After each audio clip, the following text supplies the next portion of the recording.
Hey guys, so today I'm going to be looking at more relationship stories. Yeah, let's just get right into the video. My wife crossed the only line I ever set with her. How can I forgive her? Well, my friend and I have known each other for 10 years and got married in 2018. We have very different lifestyles. She's a very devout Mormon and I am not religious. It was a hard road, but there are some challenges still, but we love each other very much. She has never met my biological mother. My parents were divorced long before I met her, and I broke contact with my mum after I turned 18. My mum was extremely abusive towards me growing up. She physically abused me and my sister regularly and tried to frame it on my father. She was able to manipulate a doctor to give me multiple medications growing up, and she'd steal the meds. Her dirt boyfriend also tried to be abusive to me too.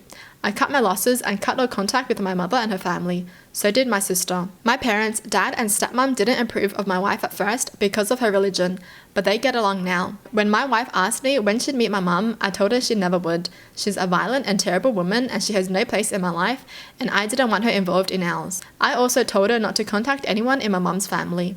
Recently, my mum showed up at my work, which she had no knowledge of. It got ugly and police had to be called to remove her from the property. It was such an embarrassment. When I got home, I told my wife and she just had a oh shit look on her face. I asked what that was about and she confessed she reached out to my mum and told her where I worked because my mum wanted to make amends. My wife's beliefs are that everyone deserves forgiveness and doesn't believe something could be unforgivable. That's crazy. Imagine telling someone to forgive someone that abused them their whole childhood. That's freaking crazy. I told her that violated the one thing I told her was out of bounds and didn't even tell me until shit hit the fan. She of course has been apologetic. I told her we'd get there, but I needed to get through it. I've been sleeping in the office at home and we've barely spoken since. We are supposed to travel to her parents for Thanksgiving, but I'm really considering staying home with the dogs so I can sort myself out. I'm not sure how to get over this.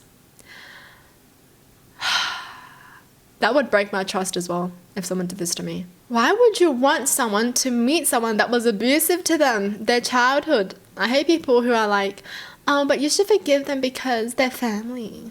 No, not if they're a shitty person. No, thank you. Like, they can get out of my life, thanks. For me, I feel like because this was like her first time doing this and she was genuine in trying to help out kind of thing, I feel like it's forgivable as long as that's the only time that she does it, right? If there's a second time, then yeah, I can't forgive that for sure.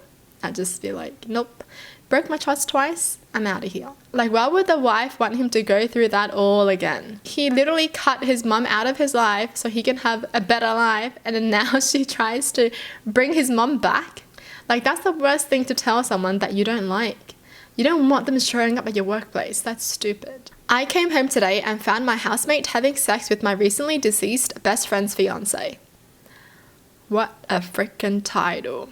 Okay, so the best friend passed away and the housemate is having sex with the best friend's fiance. Damn. The freaking title confused me though. At first I thought they were having sex with like a dead body. I was like, whoa. Basically, I came in from work at lunchtime today and could hear a woman from my housemate's room. They were being loud, so just left and got a coffee. When I came back, my housemate and my deceased best friend's fiance were in the kitchen. When we saw each other, I just left and haven't spoken to either of them since. I have a message from her asking to talk to me, but I haven't responded yet. My best friend has only been gone for 26 days. Now, I know they are both adults and maybe this isn't any of my business, but I'm very hurt by it. I know I can't pretend to feel the same grief she feels for losing the man she was going to marry, and maybe this is just an escape for her. But he was my best friend since we were kids and I'm also devastated. Why does she have to do it where I live and with my housemate? What happens if they tell me this started before my best friend died? I didn't even think about that. What do I respond to her message? I'm less concerned with my housemate, but I will probably have to face him tomorrow too, and I'm not entirely sure what to say either. Screw them both. How dare she? 26 days, girl. He has not even been gone for a month yet and you're already effing someone else? Because that's your best friend, you feel like you have the responsibility to get angry. Because I know that's what I would feel if this happened to my best friend.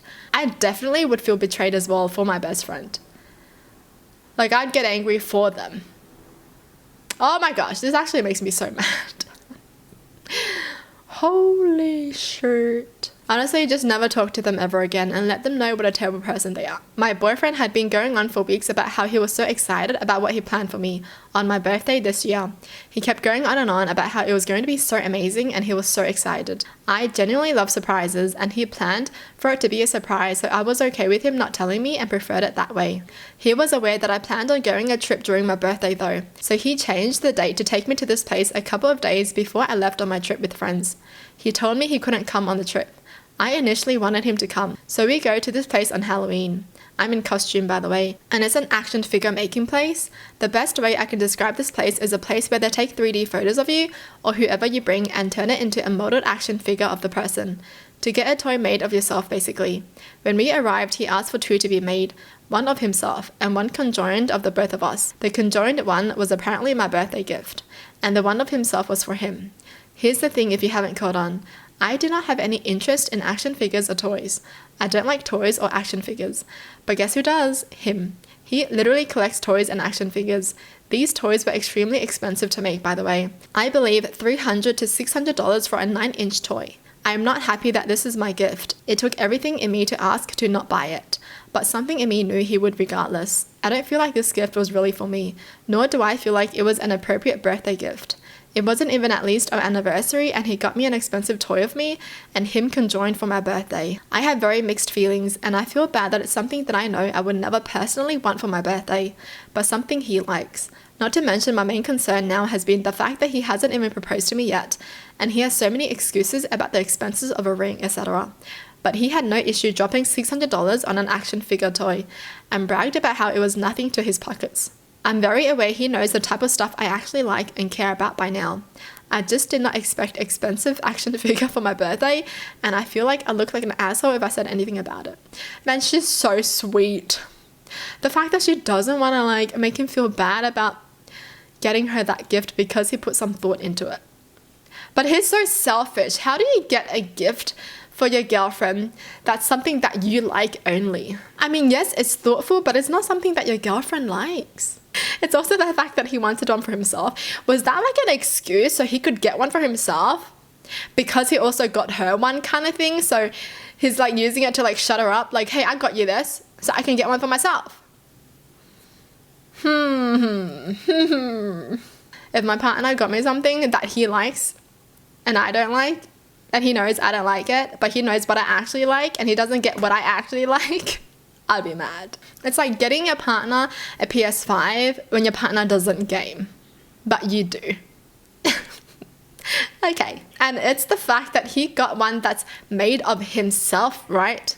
But when he got it for her, it was him and her together. Why didn't he get one that was made of herself? Right? So she can feel special. The gift is literally just about him. That's for sure.